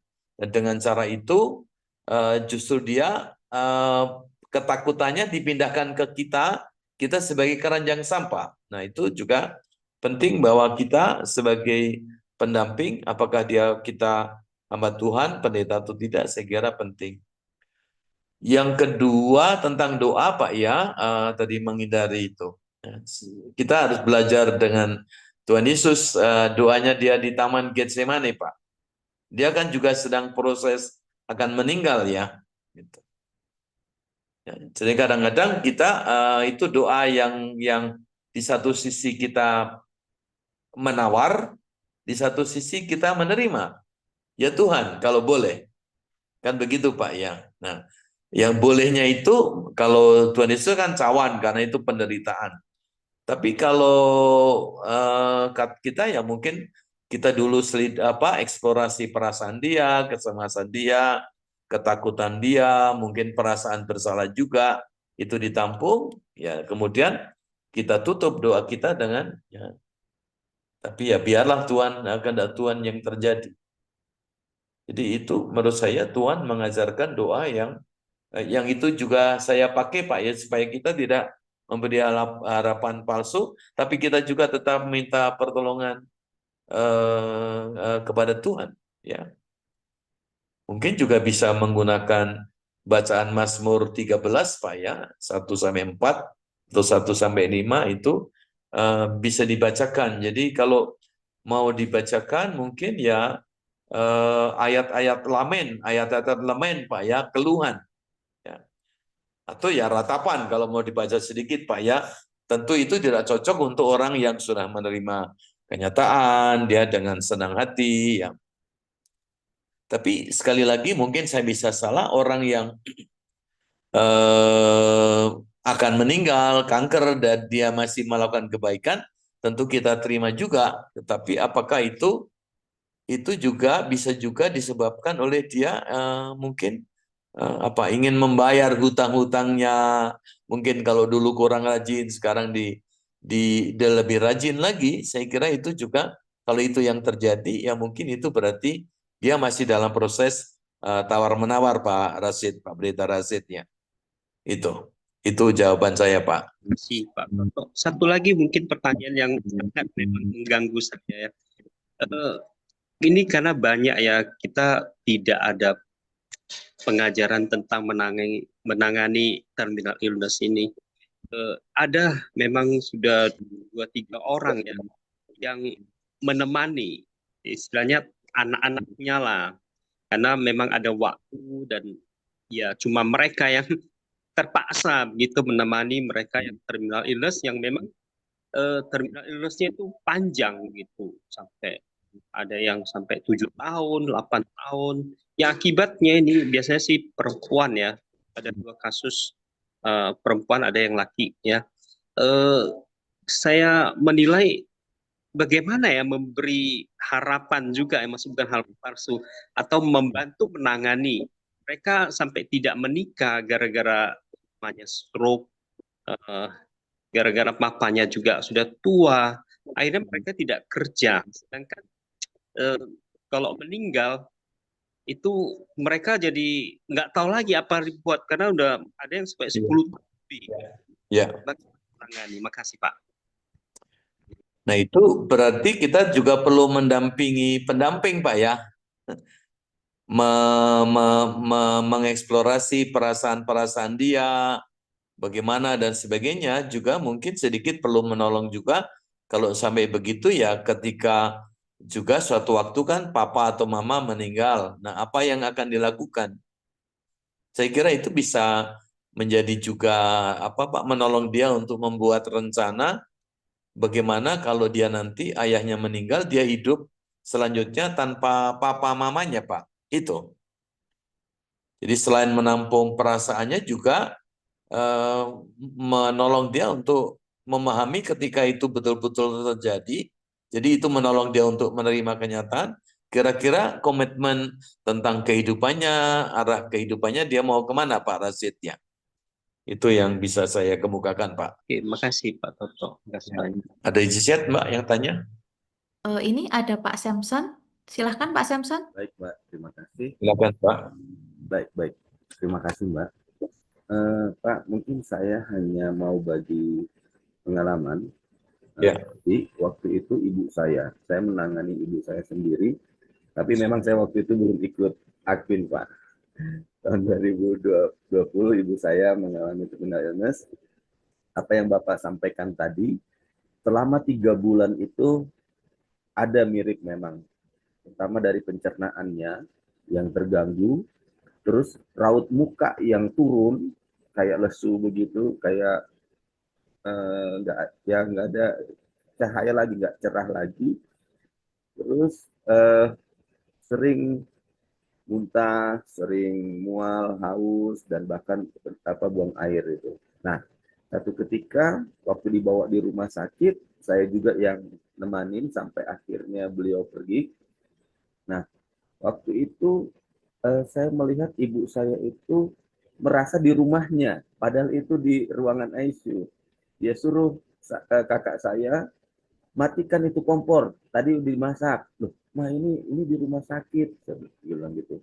Ah, kamu ini nggak tahu aja gitu. Jadi kayak memang ada marah-marah juga. Jadi benar yang Bapak bilang tadi itu, ada marah-marah. Terus dia bilang ini lampu matiin, nggak boleh terang-terang.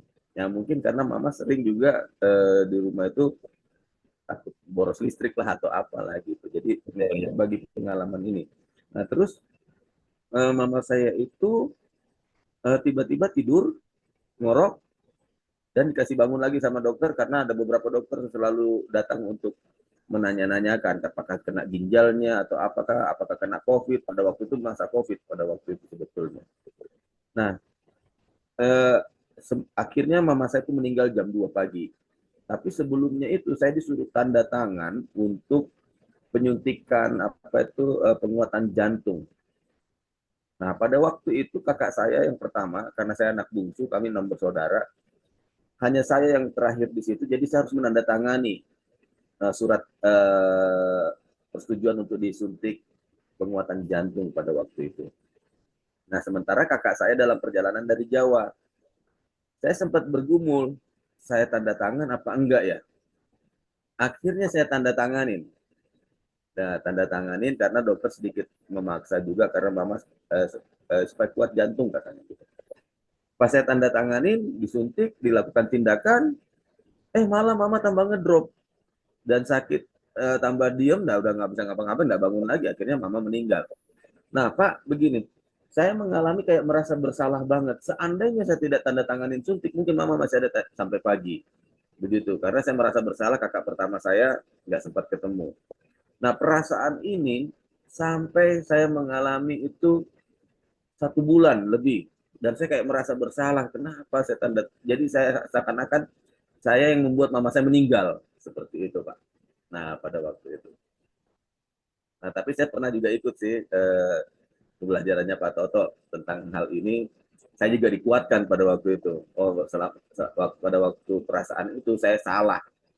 Karena saya merasa diri saya yang membuat mama saya itu meninggal. Nah, terkadang ini Pak, pertanyaannya gini jadinya. Bagaimana cara ya untuk menangani orang-orang seperti ini yang mengalami mungkin merasa bersalah seperti saya ini. Rasa bersalah seperti saya ini. Kadang ada teman saya itu sampai 1 tahun. dan dia seorang hamba Tuhan, bahkan diposting terus di mana ini di media sosialnya. Kalau kami mau nasehatin, takut bukan nasehatin ya, tapi kami mau memberi apa ya istilahnya ya, seakan-akan nanti kami khotbahin dia gitu loh Pak. Nah bagaimana caranya itu Pak? Kadang ada yang sampai 1 tahun, bahkan saya bilang kayak nggak move on gitu, cuma di situ terus. Gimana itu Pak? Terima kasih Pak. Yang pertama, banyak dokter di Indonesia itu tidak mau jujur kepada keadaan yang ada, dan dokter itu tidak mau dianggap kalah dia Pak dengan kematian itu. Mungkin sebenarnya dokter sudah tahu bahwa dia sudah tidak ada harapan, tapi dia berpikir mungkin mau memberi harapan kepada keluarga, disuntik. Tapi justru yang terjadi kan sebaliknya Pak. Nah, kalau mau ya kita harus berdialog dengan dokter, kondisi mama itu yang waktu itu terjadi, bagaimana Pak ya itu. Ini saya kira saya berulang-ulang juga termasuk yang baru-baru ini, dokter tidak mau terus terang dan itu membuat keluarga sangat menyesal ya. Kadang-kadang dokter sudah tahu situasinya, dia masih memberi harapan, merujuk ke Pineng, nah bapaknya marah-marah minta dibawa pulang misalnya. Bisa terjadi gitu Pak ya. Dan dia merasa menyesal kenapa kalau tahu akan meninggal kenapa harus dibawa ke Pineng dan meninggal di sana misalnya Pak ya itu. Di sini banyak hal-hal yang mungkin dokter sudah tahu tapi dia tidak mau dianggap sebagai dokter yang yang kurang canggih sehingga dia itu kan untuk maksud dia untuk memperpanjang dengan pemacu jantung tadi kan untuk memperpanjang kehidupannya Pak ya, tapi justru faktor sesuatu yang tidak diketahui dokter itu ternyata justru mempercepat itu ya. Dari sisi konseling untuk rasa bersalah ya mungkin harus menggunakan pendekatan gestal ke makam Pak ya untuk menyelesaikan itu dengan kursi kosongnya. Saya kira Pak Samson tahu itu ya, dengan kursi kosong. Nah, itu ya. Kalau perlu kita diskusikan kalau ada kasus begitu apa harus kita lakukan Pak. Gitu Pak Samson. Baik Pak Toto, terima kasih. Sama-sama. Ibu Winda, silakan Bu Winda. Iya, terima kasih Mbak dan selamat malam semua Pak Toto. Ibu Winda ini yang dulu di apa Ya, Karawang atau memang yang dulu di betul Pak. Saya rekannya Ibu Pendeta Nining di Oh ya, Sakit Bayukarta waktu itu ya. sekarang Ya, di Panjenengan. yes, ini saya sekarang ada di atas gunung nih Pak tugasnya. Jadi tadi terlepas, kemudian masuknya susah lagi begitu ya. Jadi sepertinya saya ketinggalan beberapa tips gitu yang saya tidak saya tangkap gitu Pak.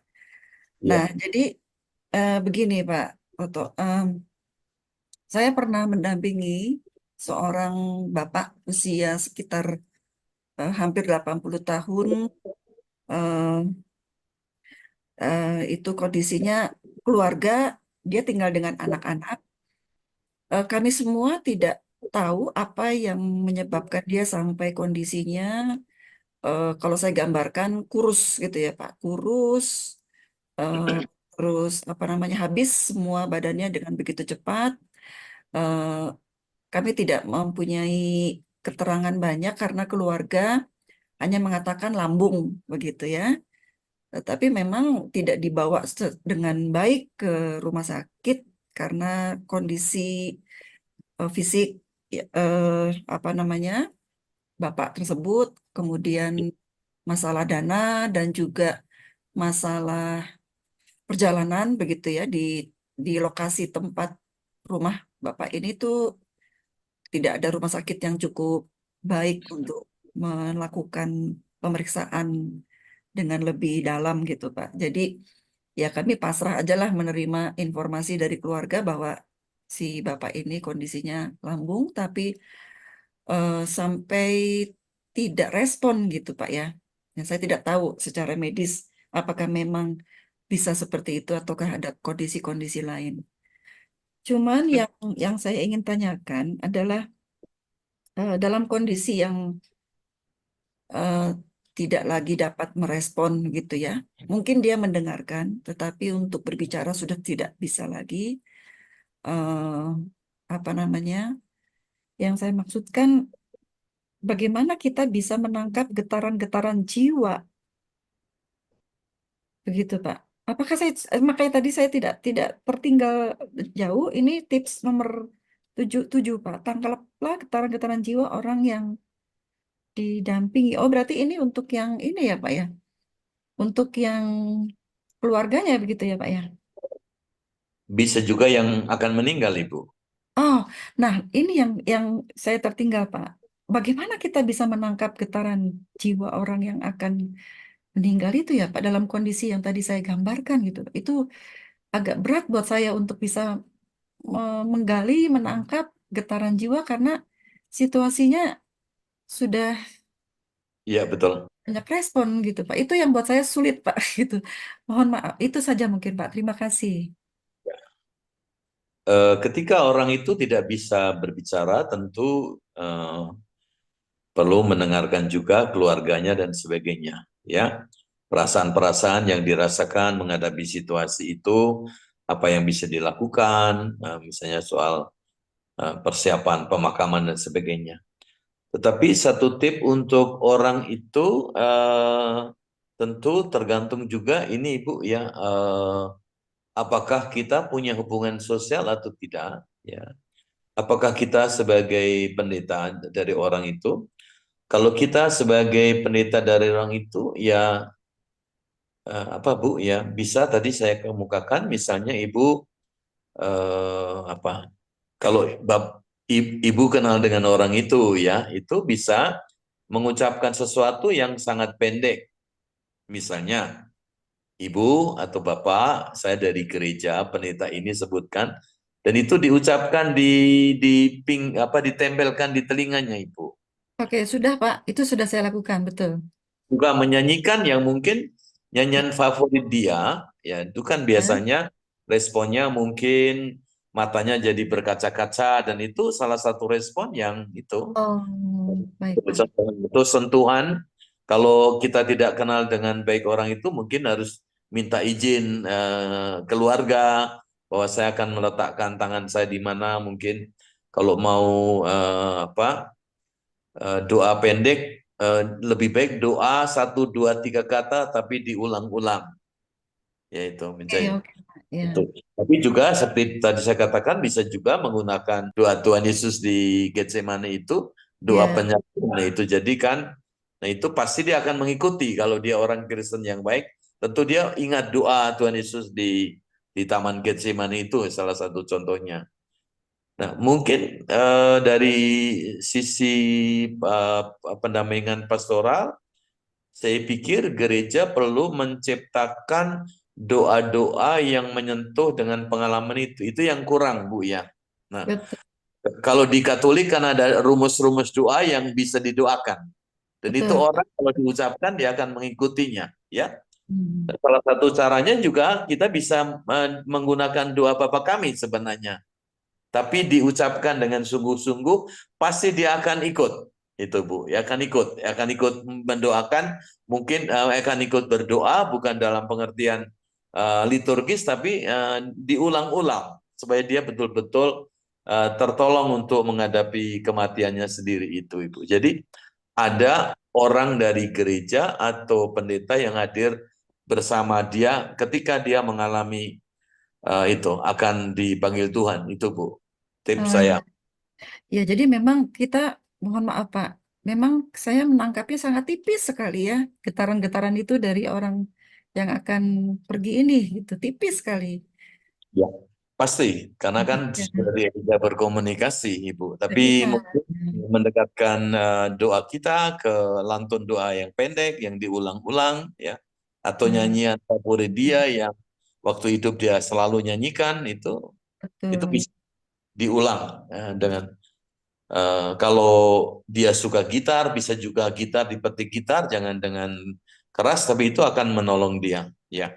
Ah, Atau memutar lagu tertentu ditempelkan di telinganya yang bisa lagunya lagu umum Ibu, yang memang itu menjadi favorit dia yang waktu kehidupannya, saya kira bisa menolong dia. Oh, itu ya Pak ya. Jadi, iya, iya, iya. Baik Pak, terima kasih Pak Toto. Selamat sore Ibu Pendeta Winda. Selamat Ya. sore. Baik Pak Toto, ini dari kolom chat ada pertanyaan dari Ibu Jenny. Mohon tipsnya menangani dan mendampingi keluarga untuk menerima bad news dan proses pendampingan setelahnya, baik di rumah maupun di rumah sakit.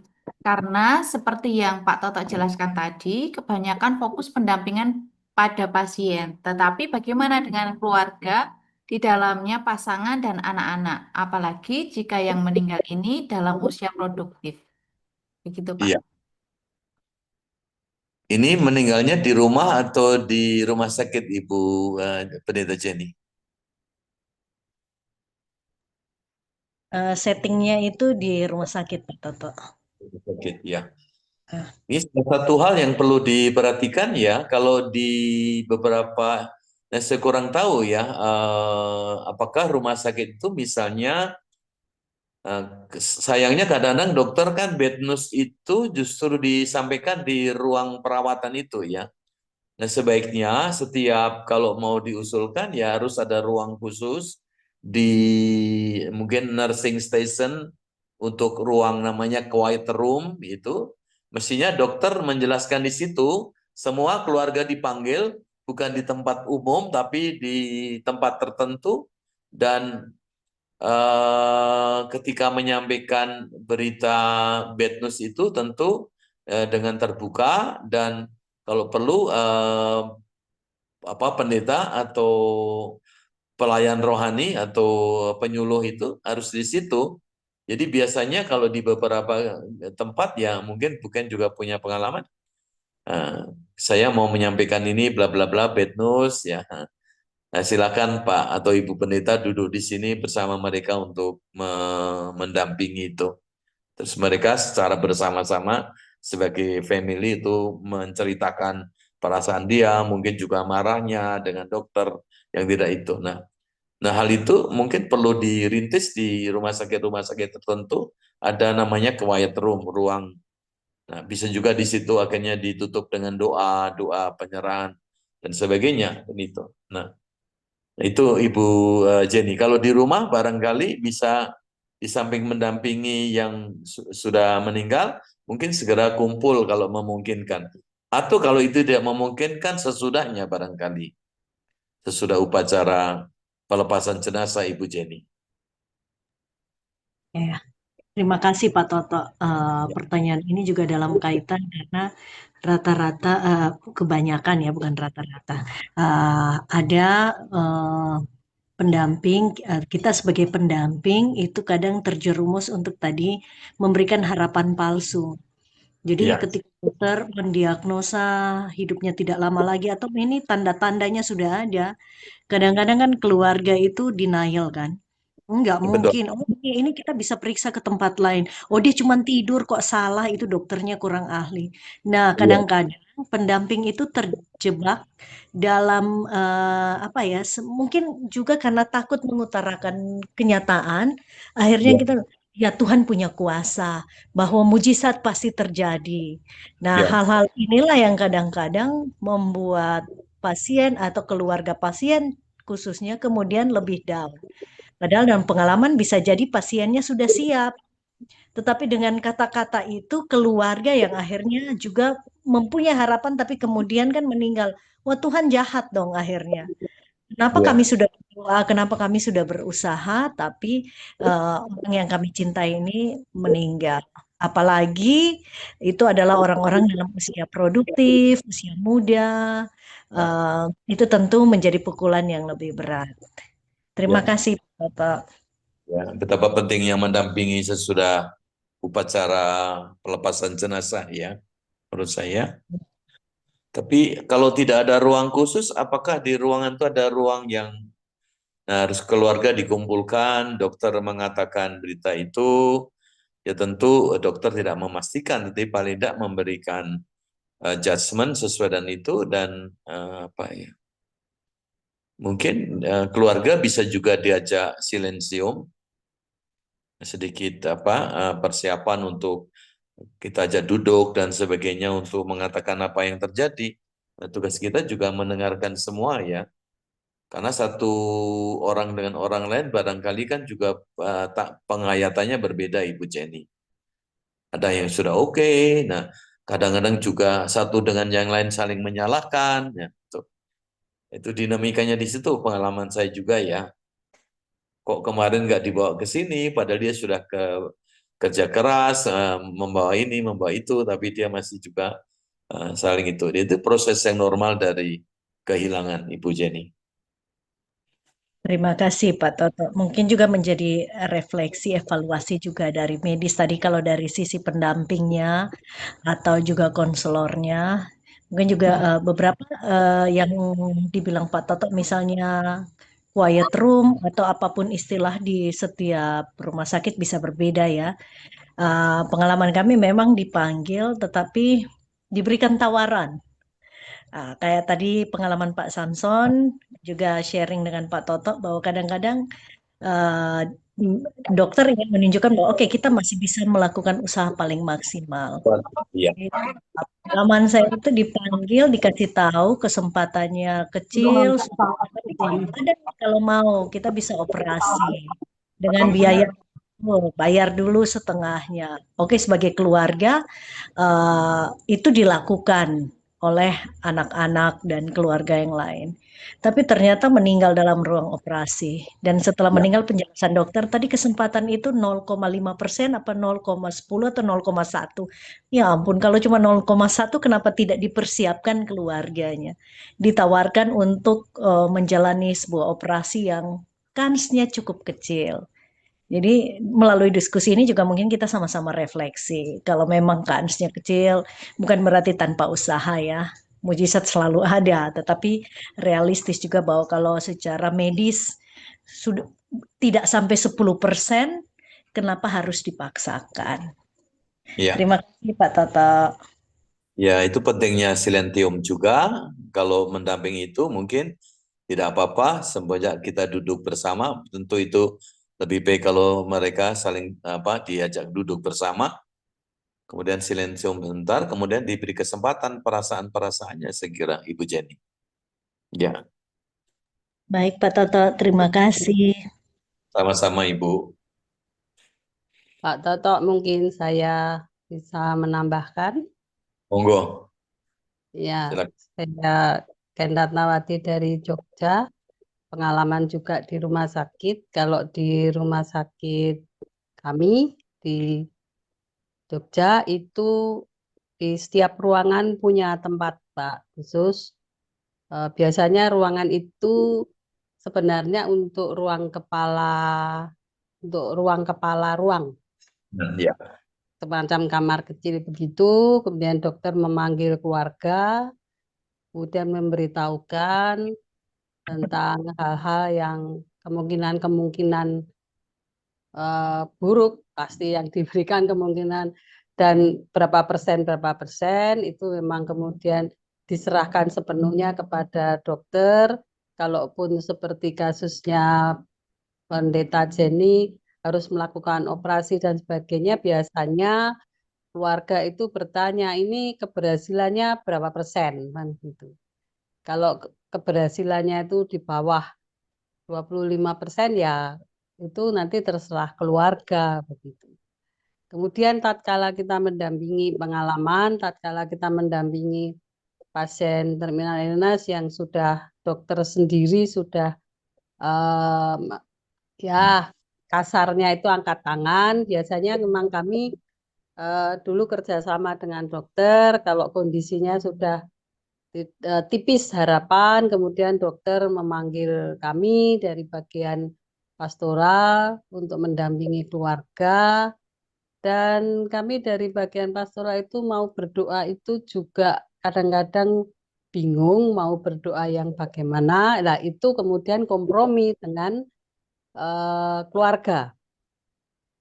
Paling tidak kita mendampingi keluarga, sebenarnya sejauh mana keluarga, apakah keluarga itu sudah menerima apakah keluarga itu sudah rela melepas. Ini baik pasien yang beragama apapun, karena kemudian kalau beragama Katolik kemudian ditawarkan untuk memanggil Romo, minyak suci, kemudian untuk yang Muslim juga kami kita fasilitasi itu. Jadi untuk yang Kristen khususnya kita berdoa untuk penyerahan, doa penyerahan yang sakit ini pun kami mesti minta persetujuan dari keluarga. Karena belum tentu doa penyerahan ini disetujui oleh keluarga. Karena keluarga itu ada yang masih belum rela begitu. Sehingga memang kita mendampingi keluarga, juga berbicara dengan keluarga, lah baru kita bisa melaksanakan untuk doa yang akan kita sampaikan. Seperti itu Pak Toto kiranya. Matur nuwun. Makasih. Nggih, sami-sami. Selanjutnya ada dari Bu Meiwita. Bagaimana mendampingi ketika pasien di ICU? Sebelumnya karena sakit sudah parah, didampingi karena ada kecemasan tentang kematian. Bagaimana dengan doa penyerahan? Apakah itu tepat? Begitu, Pak? Saya pikir kalau di ruang ICU, pengalaman saya sendiri, hampir saya tidak pernah berdoa ya, tetapi kehadiran saya bilang kalau ketika saya bertugas di rumah sakit, ya saya bilang saya konselor di rumah sakit, sekaligus juga pendeta kalau dia Kristen, tapi kalau dia Islam saya nggak mengatakan saya pendeta, nanti dia malah tambah bingung ya, itu. Jadi saya kira kehadiran kita, sentuhan kita, minta izin keluarga, kalau kita tidak kenal, ya karena ketika kita menyentuh tangannya barangkali kalau masih memungkinkan, tentu harus izin dokter, saya kira. Saya secara pribadi, karena tugas saya kan bukan mesin pendoa ya, Pendeta Meiwita. Jadi saya hampir tidak pernah berdoa, kecuali memang itu sangat diperlukan. Dan kita mengunjungi sebagai pendeta kan bukan pendoa kita, tapi pendamping. Saya kira ini perlu dipikirkan ya. Dan doa kan tidak harus juga diucapkan, ya. Doa tidak harus diucapkan dengan ke kanan ke kiri, tapi menurut saya doa Tuhan Yesus di Taman Getsemani, ya. Maaf Bisa, Pak Toto, ya. begini Pak Toto, ini kan memang sudah gawat, maksudnya sudah stadium 4 waktu itu, kemudian dirujuk ke Makassar, dirujuk ke luar kota, terus sudah di ICU, keluarganya menelpon, anaknya menelpon, terus dia bilang begini, dicari sama yang pasien untuk berdoa, tapi ketika itu kayak sudah sesak nafas, jadi saya hanya bertanya seperti apa, bagaimana perasaannya saat itu, dia cuma bilang takut.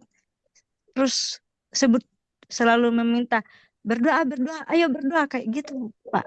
Maksudnya, Yang ayo berdoa itu siapa? yang pasiennya. Dan itu doakan membuktikan bahwa dia membutuhkan dukungan kita. Nah, tadi saya katakan ya, doa kita adalah mungkin cara yang paling baik membaca doa, mengulangi doa Tuhan Yesus itu ya. Di satu sisi penyerahan, satu sisi kalau boleh, di sisi lain menyerahkan kepada Tuhan. Saya kira di situ. Dia masih bisa berkomunikasi berarti. Iya. Ya, berarti dia pengalaman, memang kecemasan, dan kalau mau berdoa ya yang disentuh doa kecemasannya itu. Nah, kita kan belum tahu apakah dia kecemasan atau ketakutan.